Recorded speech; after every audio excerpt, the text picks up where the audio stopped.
नमस्कार, मैं श्यामगिरी। आप देख रहे हैं टीवी टीएफडी इंडिया। टीवी टीएफडी इंडिया में आप सभी दर्शकों का स्वागत है। बंगाल के अंदर परिस्थितियां जो हैं वह बहुत ही नाजुक हैं। 4 मई को जब यह स्कोर बोर्ड पर चुनाव आयोग के आया कि भारतीय जनता पार्टी चुनाव जीत रही है, हालांकि उस वक्त जीत नहीं रही थी, जब उसका बहुमत के नजदीक आंकड़ा पहुंचा तो वहां पर स्कोर बोर्ड को स्टॉप कर दिया गया और शाम 6 बजे तक वही आंकड़े रह गए और जीत तब्दील कर दिया गया। जैसा अभिषेक बनर्जी ने आरोप लगाया कि 12 बजे से और 6 बजे के बीच ईवीएम मशीन बदल दिए गए। फॉर्म 17C के ऊपर जो ईवीएम मशीन का सीरियल नंबर रखा हुआ था वह नहीं है। यह विवाद समाप्त नहीं हो रहा है और ना ही होने की उम्मीद है। अब यह मामला सुप्रीम कोर्ट में ममता बनर्जी लेकर के गई हुई हैं। 31 सीटें 31 सीटें ऐसी हैं विधानसभा की जो एसआईआर के तहत वोट कटे और जो हार हुई है टीएमसी की, जितनी से हार हुई है उससे ज्यादा वोट कटे हैं। इससे माना जा रहा है कि एसआईआर प्रभावित हुआ, विपक्ष का वोट कटा और 100 सीटों पर ईवीएम बदल देने का आरोप है और चुनाव आयोग सीसीटीवी फुटेज दिखाने को नहीं और विपक्ष इसका सीसीटीवी फुटेज मांग रहा है। दूसरा बड़ी महत्वपूर्ण है कि बंगाल के अंदर हालात अच्छे नहीं है। जो टीएमसी के कार्यकर्ता हैं उनको प्रताड़ित किया जा रहा है और जो मुस्लिम वर्ग है उनको तो देश का नागरिक ही नहीं माना जा रहा है, ऐसा प्रताड़ित किया जा रहा है। और टीएमसी के जो दफ्तर पूरे बंगाल के अंदर तकरीबन 300 से 400 दफ्तरों को जला दिया गया और उस पर कब्जा कर लिया गया, उसे टीएमसी मांग रही है। अब ममता बनर्जी चुनाव हार चुकी हैं और नंदीग्राम से शुभेंदु अधिकारी ने अपनी सीट खाली की है। शुभेंदु अधिकारी का सीट जो खाली हो रहा है नंदीग्राम से, और ममता बनर्जी नंदीग्राम से रहती भी है, वहां पर ममता बनर्जी उस नंदीग्राम सीट से चुनाव फिर से लड़ेंगे। अब ममता बनर्जी दोबारा चुनाव जीतती है या नहीं जीतती है, या तो जब परिणाम आएगा तब पता चलेगा। लेकिन टीएमसी के कार्यकर्ताओं के साथ जो हो रहा है और भारतीय जनता पार्टी कर रही है वह अच्छी बात नहीं है। वोटर्स जो हैं या समर्थक हैं उनसे किसी भी सत्तारूढ़ दल या विपक्ष वाले को द्वेष नहीं रखना चाहिए, लेकिन यहां पर भारतीय जनता पार्टी द्वेष कर रही है। पहले ही दिन विवादित बयान शुभेंदु अधिकारी का आ गया कि हम हिंदुओं के लिए काम करेंगे, मुस्लिमों के लिए नहीं, हमें हिंदू ने वोट दिया। ऐसा नहीं होना चाहिए। शुभेंदु अधिकारी पूरे बंगाल के सीएम हैं, सिर्फ जिन्होंने उन्हें वोट दिया है उसके ही नहीं, जिसने वोट नहीं दिया है उसके लिए पहले उन्हें काम करना चाहिए, एक नजीर पेश होगा। लेकिन ऐसा हो नहीं रहा है। यहां तक कि भारतीय जनता पार्टी ममता बनर्जी के विधायकों को, सांसदों को तोड़ने के भी प्रयास में लगी हुई है, जिसको लेकर के ममता बनर्जी काफी चिंतित है। बंगाल के बवाल से चिंतित है ममता, इस बात से इनकार नहीं किया जा सकता। लेकिन इस वक्त परिस्थितियां जो नॉर्मल अब हो जानी चाहिए थी, 4 मई को रिजल्ट आने के बाद से अभी तक वह मामला सब सॉल्व नहीं हुआ है और परिस्थितियां सही नहीं है। बंगाल के जितने भी हमारे श्रोता टीवी टीएफडी इंडिया के हैं जो कार्यक्रम को देखते हैं, किसी के तरफ से ऐसा आश्वासन नहीं आता कमेंट में कि सब ठीक है। बंगाल में हालात सही नहीं है, जो भारतीय जनता पार्टी को सही करना चाहिए। लेकिन यह चीजें बंगाल में होती रही, इसका मतलब यह नहीं कि आगे भी दोहराई जाए, लेकिन हो रहा है। लेकिन इससे भी दुखद यह है कि बंगाल के अंदर जिनके नाम एसआईआर में कटे हैं 91 लाख लोगों के, उनके राशन कार्ड रद्द करने की धमकी दी जा रही है। और दूसरी चीज, प्रताड़ित करने के लिए घरों पर बुलडोजर चलाया जा रहा है। यह दुर्भाग्यपूर्ण है। शुभेंदु अधिकारी को रोजगार की बात करनी चाहिए कि जो ममता बनर्जी रोजगार नहीं दे सकी वह रोजगार देंगे, यह बात करनी चाहिए थी। यह नहीं किया उन्होंने प्रताड़ित करने का रास्ता अपनाया, द्वेष का रास्ता अपनाया, जो सही नहीं है। बंगाल को रोजगार की सबसे पहले जरूरत है, और सुरक्षा की, जो नहीं मिल रहा है। दोनों ही चीजें नहीं, एक तो सुरक्षा नहीं मिल रही है, भारतीय जनता पार्टी अपनी ताकत दिखा रही है वहां कि हम सीधा कर देंगे, और प्रताड़ित किया जा रहा है। डर से लोग भाजपा का पट्टा पहन करके और अपने आप को जय श्री राम कह रहे हैं। डर से किसी भगवान का नाम नहीं लिया जाता, वह नाम लेना नहीं होता। यह चीज अगर रहेगा तो यह बंगाल के लिए, बंगाल की जो संस्कृति है उसमें मेल नहीं खाता है। लेकिन भारतीय जनता पार्टी के कर्म ही वैसे हैं कि वह दूसरों को तोड़कर और गद्दारी करके ही, बेईमानी करके ही चुनाव जीत रही है। लगातार यह आरोप भारतीय जनता पार्टी पे लगते हैं। अब ममता बनर्जी अपने 29 सांसदों को बचा पाएंगी, 80 विधायकों को बचा पाएंगी या नहीं, लेकिन नंदीग्राम से अगर ममता बनर्जी चुनाव जीत गई तो फिर शुभेंदु अधिकारी के नाक में दम हो जाएगा विधानसभा के अंदर, जब लीडर ऑफ अपोजिशन के तौर पर ममता बनर्जी बंगाल विधानसभा के अंदर होंगे तो फिर मुश्किलें पैदा हो जाएंगी। अब ममता बनर्जी के साथ षड्यंत्र होता है या ममता बनर्जी को निष्पक्ष चुनाव जीतने दिया जाता है, यह देखना बड़ी महत्वपूर्ण होगा। और दूसरी तरफ भारतीय जनता पार्टी अपने सहयोगी दलों को भी उसी तरह से निपटा रही है जैसे विपक्ष को निपटा रही है। बिहार के अंदर सम्राट चौधरी सीएम तो बन गए, लेकिन सीएम बनकर के नीतीश पर ही नकेल कस गए। जेडीयू के 85 विधायक और 12 सांसदों पर जैसे कब्जा कर लिया गया है, शिकंजे में कस लिया गया। नीतीश कुमार ना इधर के ना उधर के, कहीं के नहीं रह गए। कहते हैं ना, तार से टपके खजूर पर अटके, वही हाल नीतीश कुमार का हो गया है।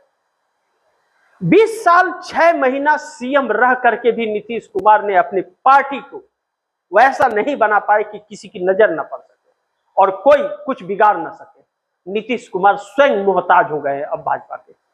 ऐसा चाय में मक्खी की तरह निकाल करके नीतीश कुमार को सीएम की कुर्सी से फेंक दिया गया। नीतीश कुमार कुछ भी नहीं कर सके और सम्राट चौधरी के सीएम पद के लिए वह उनको ऐलान करना पड़ा कि सम्राट चौधरी को उत्तराधिकारी बनाता हूं। कोई बाप अपने परिवार के लोगों को उत्तराधिकारी बनाता है या पड़ोसी को उत्तराधिकारी बनाता है? जबकि जेडीयू के कार्यकर्ता यह कह रहे थे कि हमें मंजूर नहीं। जेडीयू के 70 विधायक तकरीबन कह रहे थे कि हमें सम्राट चौधरी मंजूर नहीं। नेता कह रहे थे। ऐसी क्या मजबूरी आ गई कि नीतीश कुमार को अपने बेटे निशांत को न बना के, जेडीयू के किसी नेता को न बना करके भाजपा का बनाना पड़ा? 85 विधायक तो थे और विपक्ष के साथ भी जाते तो 130 विधायकों की जोड़ी हो जाती। बहुमत से 8 विधायक ज्यादा होते, एक कंफर्टेबल सरकार चलता। लेकिन उन्होंने भाजपा को सत्ता दिया। क्यों? क्योंकि पार्टी पर कब्जा हो गया। अब ललन सिंह और संजय झा जिस तरह से पार्टी पर अपना हक जमा रहे हैं और जिस तरह से भारतीय जनता पार्टी की भाषा बोल रहे हैं, इससे यह प्रतीक होता है कि निशांत कुमार, नीतीश कुमार के जो बेटे हैं, उनकी राजनीति भी खत्म हो रही है। वह ऊपर नहीं उठ पाएंगे, अपनी पहचान नहीं बना पाएंगे और पार्टी भी नीतीश कुमार के हाथ में नहीं रहेगी। आने वाले वक्त में जेडीयू का नामो निशान खत्म हो जाएगा। फिर उपेंद्र कुशवाहा और जीतन राम मांझी के तौर पर ही वह जाने जाएंगे। जेडीयू एक बस नाम बन करके रह जाएगा और या तो भारतीय जनता पार्टी में विलय हो जाएगा। ऐसी परिस्थिति में जब जेडीयू फंसी हुई है और उसी के लोग उसको दगा दे रहे हैं, तो नीतीश कुमार साइलेंट है, क्योंकि नीतीश का खेल तो खत्म हो चुका है। उन्हें नीतीश कुमार के कर्मों का फल उन्हें मिल रहा है। 20 साल 6 महीना सीएम रह करके भी नीतीश कुमार किसी काम के नहीं रहे, जबकि कहते थे कि नीतीश का दाहिना हाथ क्या करता है, बाएं हाथ को पता नहीं चलता है। लेकिन नीतीश कुमार की पार्टी जल्द टूटेगी और कई टुकड़ों में टूटेगी और भारतीय जनता पार्टी यही चाहती है, क्योंकि भारतीय जनता पार्टी को मात्र 6 विधायकों की जरूरत है और वह नीतीश के पार्टी टूटेगी तो वह अपने उसका काम हो जाएगा, पूरी तरह से बिहार उसके कब्जे में होगा। दूसरी तरफ चंद्रबाबू नायडू इन सभी चीजों को देख करके बहुत अचंभित हैं। चंद्रबाबू नायडू जल्द कोई फैसला ले सकते हैं। कहा जा रहा है कि मोदी सरकार ऐसी घिरी हुई है और नरेंद्र मोदी खुद ऐसे घिर गए हैं कि उनकी प्रधानमंत्री की कुर्सी कब तक बचेगी और कब तक वह प्रधानमंत्री देश के रहेंगे, उन्हें खुद नहीं पता।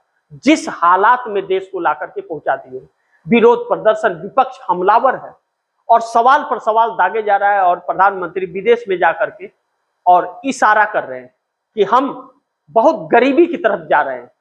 क्यों जा रहे हैं?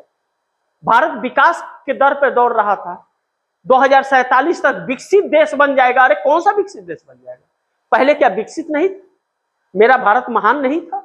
हमारे देश में लोकतंत्र नहीं था? हमारे देश में संवैधानिक हिसाब से नहीं देश चलता था? 14 में आने के बाद नरेंद्र मोदी ने जिस तरह से लोकतंत्र के जड़ को खोदना शुरू किया और संविधान को ताक पर रख दिया कि संविधान के हिसाब से नहीं चलेंगे, एक भी काम नरेंद्र मोदी ना तो अपने भाषण संवैधानिक तौर पर देते हैं, ना तो प्रधानमंत्री की गरिमा रखते हैं, और ना ही इस देश के लोकतंत्र को बचा के रख पाए, और ना ही देश के चौथे स्तंभ माने जाने वाले मीडिया को सही रख पाए। हर मामले में दलाल बना करके रख दिया, ऐसा परिवर्तन कर दिया। और अब अपनी जिद और अपने स्वार्थ में देश को एक ऐसे हालात में ले आकर के खड़ा कर दिया कि जिस देश में रोजगार और शिक्षा और स्वास्थ्य की और महंगाई और मजदूरी की बात होनी चाहिए, उस देश में अब हो रहा है, प्रधानमंत्री स्वयं बोल रहा है कि हम बहुत गरीबी की तरफ जा रहे हैं। क्या यह भी नेहरू ने किया? क्या यह भी इंदिरा गांधी ने किया? क्या मनमोहन सिंह, पीवी नरसिम्हा राव, इंद्र कुमार गुजराल, देवी गौड़ा, बीपी सिंह, अटल बिहारी वाजपेयी ने किया है या नरेंद्र मोदी ने ऐसे हालात पैदा किए हैं? नीट का पेपर लीक होता है, 22 लाख बच्चों का अस्तित्व दांव पर लग जाता है। जो तीसरी बार एग्जाम दिया था उसका भविष्य खत्म हो जाता है, दुनिया छोड़ करके जाने के लिए तैयार हो जाता है। क्या नरेंद्र मोदी किसी के उस बच्चे को ला करके वापस करेंगे? लोगों का, बच्चों का मनोबल टूटता है, क्या सरकार उस मनोबल को वापस करेगी? एक गरीब अपने बच्चे को घर बेच करके पढ़ाता है, कर्ज ले करके ब्याज पे, इंटरेस्ट पे लेकर के पैसे पढ़ाता है, और यह सरकार एक झटके में अपने स्वार्थ के लिए और अपनी तिजोरी भरने के लिए पेपर लीक करा करके और बच्चे के भविष्य को दांव पर लगा देती है। इस बात को लेकर के जब पब्लिक और वह बच्चे सड़क पर उतरते हैं तो फिर सुप्रीम कोर्ट का सीजीआई कहते हैं कि कॉकरोच और परजीवी है वह। इस देश का बेरोजगार परजीवी और कॉकरोच है। किसने किया बेरोजगार उसे? किसने नरेंद्र मोदी को प्रधानमंत्री बनाया और सूर्यकांत को सीजीआई किसने बनाया? इस देश ने बनाया। इस देश के वही कॉकरोचों ने, जिन्हें कॉकरोच कहते हैं, बेरोजगारों को, उन्हीं कॉकरोच बच्चों ने नरेंद्र मोदी को वोट दिया तो प्रधानमंत्री बने, और आज उन्हीं को कॉकरोच कहते हैं। एसआईआर में नाम काट के उनसे संवैधानिक अधिकार आप छीन रहे हैं, उनका अधिकार, इस देश की नागरिकता का अधिकार छीन रहे हैं। आपके मंत्री कहते हैं कि क्या नाम है कि हम सरकारी योजनाओं का लाभ नहीं दोगे। कौन सा लाभ दे रही है सरकार? सिर्फ अपने स्वार्थ के लिए। 5 किलो फ्री राशन, अंधाधुन घोटाले उसमें है। पेपर लीक, उसमें अंधाधुन पैसे अपने घर में भर रही है। पेपर लीक 15 से 20 लाख में पेपर बिकते हैं और सब सरकार और वह दलाल मिल करके खा जाते हैं। और इस्तीफा मांगो, सवाल खड़ा करो तो मंत्री चूहा बन के बिल में ढूक जाता है। इस्तीफे नहीं होते ऐसी सरकार में, लेकिन चोर उचक्का का काम होता है, इस पर जवाबदेही नहीं है। प्रधानमंत्री सर्वदलीय बैठक बुला करके हमारे देश में विपक्ष और सत्तारूढ़ दल के लोगों को बुला करके बैठक नहीं करते, विशेष सत्र नहीं बुलाते, लेकिन ड्रामा करना हो तो विशेष सत्र बुलाते हैं अपने स्वार्थों में, और विदेश में जाकर के कहते हैं कि बहुत गरीबी आने वाला है। भाई, ड्रामा, इतना ड्रामेबाज किसी को देखा है आपने आज ले? आज तक प्रधानमंत्री की कभी ऐसी बात होती थी? लेकिन इन लोगों को कोई फर्क ही नहीं पड़ता। अब चंद्रबाबू नायडू इस बात को लेकर के चिंतित है। 18 सांसदों का समर्थन है, और चंद्रबाबू नायडू की इन नरेंद्र मोदी की वजह से उनके वोटरों में उनका जनाधार खत्म हो रहा है, जैसे नीतीश कुमार का पैर कतर दिया गया। अब चंद्रबाबू नायडू आने वाले वक्त में इनसे दूरी बनाए। 7 महीने हो गए मोदी और शाह से अनबन चल रही है चंद्रबाबू नायडू की। जैसे उनका 2 साल पूरा होगा कार्यकाल, अपने बेटे को 3 साल का सत्ता सौंपेंगे और तब नरेंद्र मोदी का साथ छूटेगा। जैसे 2018 में चंद्रबाबू नायडू ने समर्थन वापस ले लिया था, वैसे ही समर्थन वापस ले लेंगे। लेकिन नीतीश कुमार जैसे लोग जो अपने स्वार्थ के लिए जीते हैं और बिहार और देश से को जो धोखा देते हैं, वैसे लोगों की वजह से नरेंद्र मोदी की सत्ता बरकरार रहेगी। क्योंकि 293 सांसद एनडीए के हैं, चंद्रबाबू नायडू समर्थन वापस लेते हैं तो 275 पर रहेगा। बहुमत का आंकड़ा 272 का है। 3 सांसद फिर भी ज्यादा रहेंगे, सरकार बची रहेगी। सरकार बची रहेगी, नीतीश जैसे लोग वैसे ही रहेंगे, बने रहेंगे। पलटू राम की तरह। लेकिन देश के बारे में कोई नहीं सोचता, बेटे के बारे में और पार्टी के बारे में सोच रहे हैं। इस देश की महिलाओं के बारे में नहीं सोचते। उन महिलाओं को इन्हीं के नेता भेड़िए की तरह नोचते हैं जहां पाते हैं। सड़कें बनाएंगे तो गड्ढा रहेगा, प्लेन में सुरक्षित है नहीं इंसान। अब बाइक और कार चलाने के लिए मना करते हैं क्योंकि पेट्रोल इनके पास व्यवस्था नहीं है। घर से निकलने को मना करते हैं क्योंकि इनके पास रोजगार नहीं है। पेपर इसलिए लीक करते हैं क्योंकि इनको नौकरी देना नहीं है, इन्हें अपने घर भरना है। सोचिए, पेपर देने के लिए इंसान फॉर्म फिलअप करता है तो कितने पैसे जाते हैं?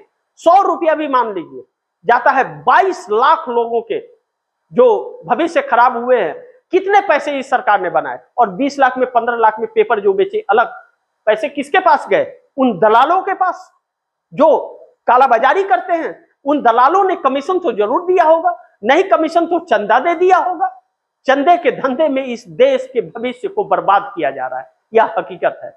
ऐसे में चंद्रबाबू नायडू का वोट बैंक समाप्त हो रहा है, वह भी इनसे दूरी बना करके अपने वोट बैंक को संभालने के प्रयास में। हर कोई स्वार्थ में है।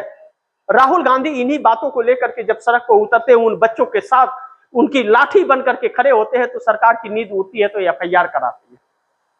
उनके वीडियो को बंद ब्लॉक करा दिया जाता है। टीवी चैनल दिखाएगा नहीं। एक लीडर ऑफ अपोजिशन जब जनता की लड़ाई लड़ता है तो उसके सोशल मीडिया हैंडल को ब्लॉक किया जाता है, उस वीडियो को ब्लॉक किया जाता है कि कोई देख ना पाए। मुंह छिपाते फिर रहे हैं यह लोग और दूसरे जगह जाके चोट मार रहे हैं। ऐसी कल्पना कभी किसी ने इस देश के लिए की ही नहीं थी। शर्म आती है कि ऐसे सत्ता का भी क्या था। नीतीश का भविष्य समाप्त हो गया, राजनीतिक कैरियर खत्म हो गया। चंद्रबाबू नायडू का दांव पर लगा हुआ है। ममता बनर्जी बंगाल में बवाल चल रहा है, उसको चुनौतियां दे रही है, उसका सामना कर रही है। बंगाल के लोगों का क्या होगा, इस देश के लोगों का क्या होगा, उस युवाओं का क्या होगा, आने वाला वक्त बताएगा। बाकी आप दर्शक क्या सोचते हैं, आप दर्शकों की क्या राय है, क्या सुझाव है, कमेंट बॉक्स में जरूर दीजिएगा। इस खबर को ज्यादा से ज्यादा शेयर कीजिए, अपने दोस्तों को भी कहिए आगे शेयर करें। और आपने टीवी टीएफडी इंडिया को सब्सक्राइब नहीं किया, सब्सक्राइब कर लीजिए। अपने दोस्तों को भी कहिएगा सब्सक्राइब करें। मिलते हैं अगली खबर के साथ, तब तक के लिए नमस्कार।